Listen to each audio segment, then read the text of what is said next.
Bismillahirrahmanirrahim. Assalamualaikum warahmatullahi wabarakatuh. Perkenalkan, nama saya Fauzi Nusyaban dari kelas Penjas 2A Universitas Siliwangi, NPM 192191008. Di sini saya akan meneruskan penjelasan materi dari mata kuliah telaah kurikulum tentang konsep pengembangan kurikulum. Nah, langsung saja masuk ke materi. Apa itu sih pengembangan kurikulum? Jadi pengembangan kurikulum adalah suatu upaya untuk meningkatkan kualitas pendidikan. Di sini pengembangan kurikulum berperan sebagai instrumen yang membantu praktisi pendidikan untuk memenuhi kebutuhan peserta didik dan kebutuhan masyarakat. Seperti itu. Menurut para ahli, salah satunya dari David Pratt, pengembangan kurikulum adalah proses atau kegiatan yang disengaja atau dipikirkan untuk menghasilkan sebuah kurikulum sebagai pedoman dalam proses dan penyelenggaraan pembelajaran oleh guru, tentunya di sekolah. Seperti itu. Jadi dapat disimpulkan bahwa pengembangan kurikulum adalah suatu upaya untuk meningkatkan kualitas pendidikan dan juga untuk menghasilkan sebuah kurikulum sebagai pedoman dalam proses pembelajaran. Seperti itu. Kemudian ada materi yang kedua, yaitu prinsip-prinsip pengembangan kurikulum. Menurut Asep Heri Hernawan, ia mengemukakan ada 5 prinsip dalam pengembangan kurikulum. Yang pertama itu ada prinsip relevansi. Secara internal bahwa kurikulum memiliki relevansi di antara komponen-komponen kurikulum. Ada tujuan, kemudian ada bahan, kemudian ada strategi, organisasi, dan evaluasi.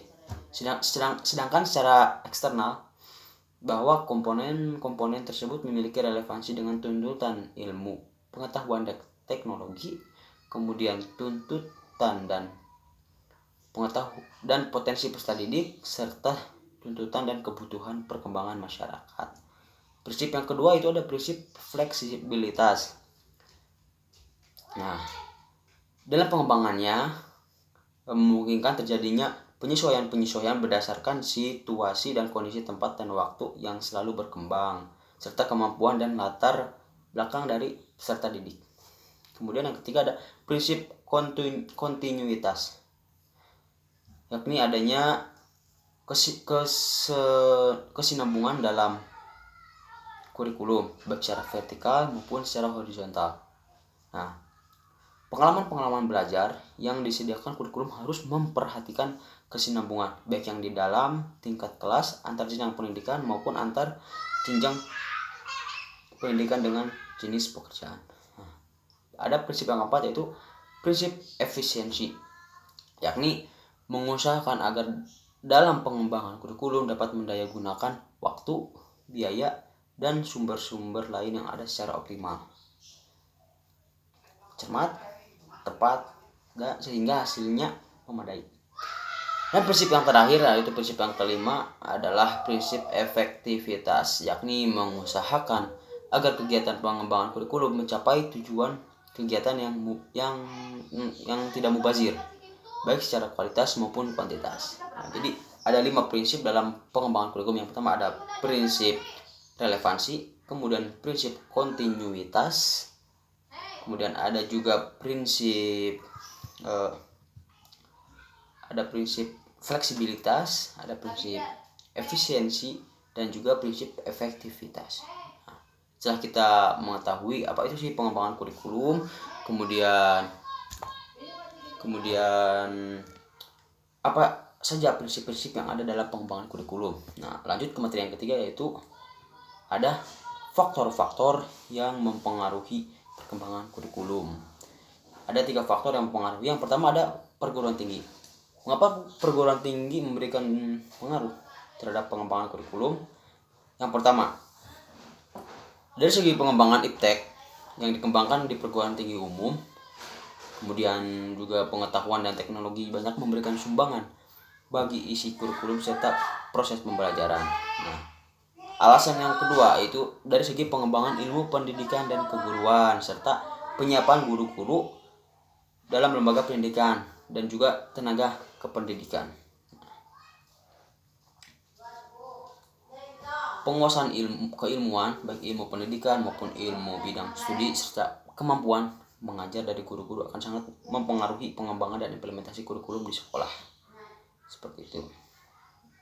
Kemudian faktor yang kedua itu adalah masyarakat. Kenapa masyarakat mempengaruhi pengembangan kurikulum? Karena sekolah merupakan bagian dari masyarakat yang diantaranya bertugas mempersiapkan anak didik untuk dapat hidup bermartabat di masyarakat. Sebagai bagian dan agen masyarakat, sekolah sangat dipengaruhi oleh lingkungan masyarakat di tempat sekolah tersebut berada. Masyarakat yang ada di sekolah memungkinkan masyarakat yang homogen dan heterogen.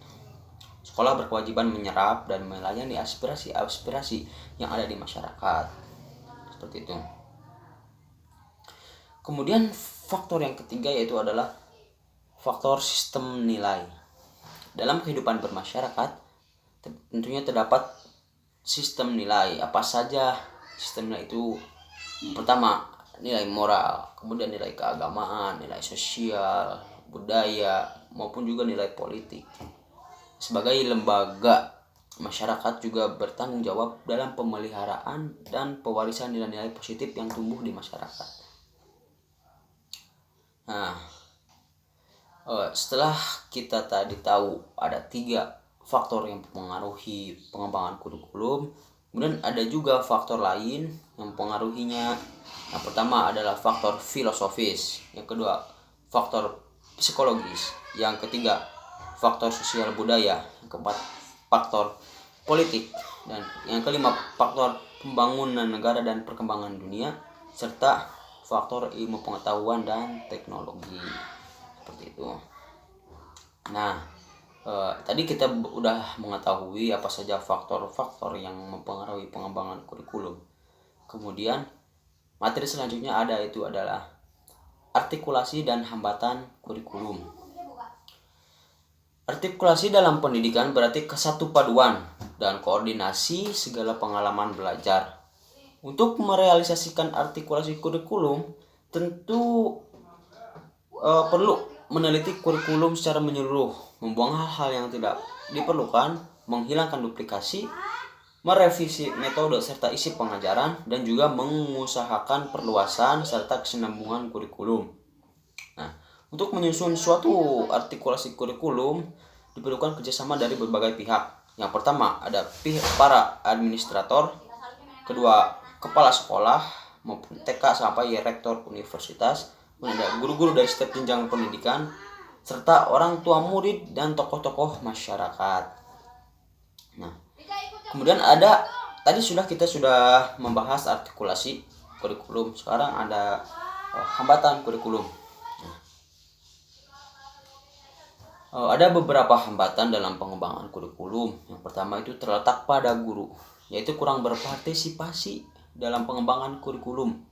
Hal tersebut bisa disebabkan karena kurangnya waktu, kurang sesuaian pendapat baik antara sesama guru maupun dengan kepala sekolah dan administrator, dan karena kemampuan dan pengetahuan guru itu sendiri.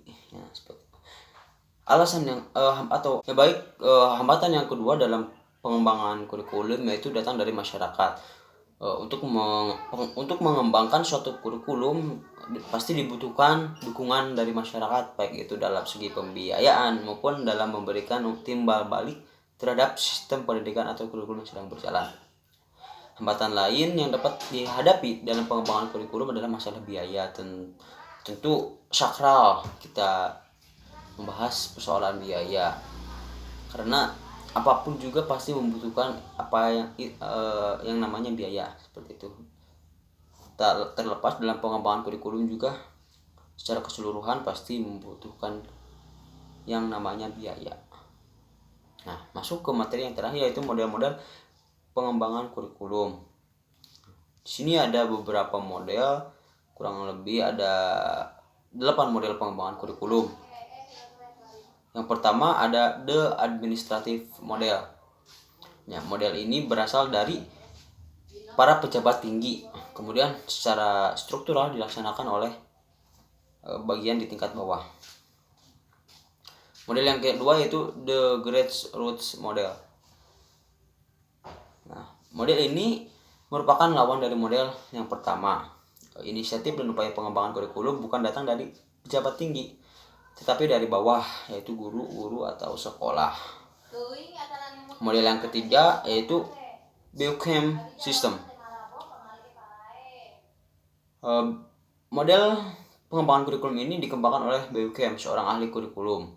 Biocham mengumpulkan 5 hal di dalam pengembangan suatu kurikulum. Yang pertama, menetapkan area atau lingkup wilayah yang akan dicakup oleh kurikulum tersebut. Kedua, menetapkan personalia. Ketiga, organisasi dan prosedur pengembangan kurikulum. Keempat, implementasi kurikulum. Dan yang kelima itu evaluasi kurikulum. Kemudian model yang keempat ada the demonstration mode. Model demonstrasi pada dasarnya bersifat grassroots, dari bawah, seperti the grassroots model yang di atas. Jadi model ini diprakarsai oleh sekelompok guru atau sekelompok guru bersama dengan ahli yang bermaksud mengadakan perbaikan kurikulum. Model yang kelima itu ada Tobas inverted model. Model pengembangan kurikulum ini bersifat induktif. Model ini dimulai dengan melaksanakan eksperimen, diteorikan, kemudian diimplementasikan. Nah, hal ini dilakukan untuk menyesuaikan antara teori dan praktik, serta menghilangkan sifat keumuman dan keabstrakan kurikulum, sebagaimana sering terjadi apabila dilakukan tanpa kegiatan eksperimental. Model yang keenam itu adalah Rogers Interpersonal Relation Model. Jadi model ini berasal dari seorang psikolog, namanya itu Carl Rogers. Dia berasumsi bahwa kurikulum diperlukan dalam rangka mengembangkan individu yang terbuka, luas, dan adaptif terhadap situasi perubahan. Yang ketujuh itu ada the Systematic Action Research Model. Model kurikulum ini didasarkan pada asumsi bahwa perkembangan kurikulum merupakan perkembangan sosial. Hal itu mencakup suatu proses yang melibatkan kepribadian orang tua, siswa, guru, struktur sistem sekolah, pola hubungan pribadi, dan kelompok dari sekolah dan masyarakat. Nah, yang terakhir itu ada an emerging technical model. Perkembangan bidang teknologi dan iptek. Jadi perkembangan iptek serta nilai-nilai efisiensi dan efektivitas dalam bisnis juga mempengaruhi perkembangan model-model kurikulum. Model teknologis ini terdiri atas 3 variasi model. Yang pertama itu model analisis tingkah laku, yang kedua model analisis sistem, dan model berdasarkan komputer. Ya. Jadi kurang lebih seperti itu. Mulai dari apa itu pengembangan kurikulum, kemudian prinsip-prinsip dalam pengembangan kurikulum, ada juga faktor-faktor yang mempengaruhi perkembangan kurikulum, kemudian ada artikulasi dan hambatan pengembangan kurikulum, serta yang terakhir ada model-model pengembangan kurikulum. Jadi dapat disimpulkan bahwa pada prinsipnya pengembangan kurikulum berkisar pada perkembangan aspek iptek yang perlu diimbangi perkembangan pendidikan. Nah, kemudian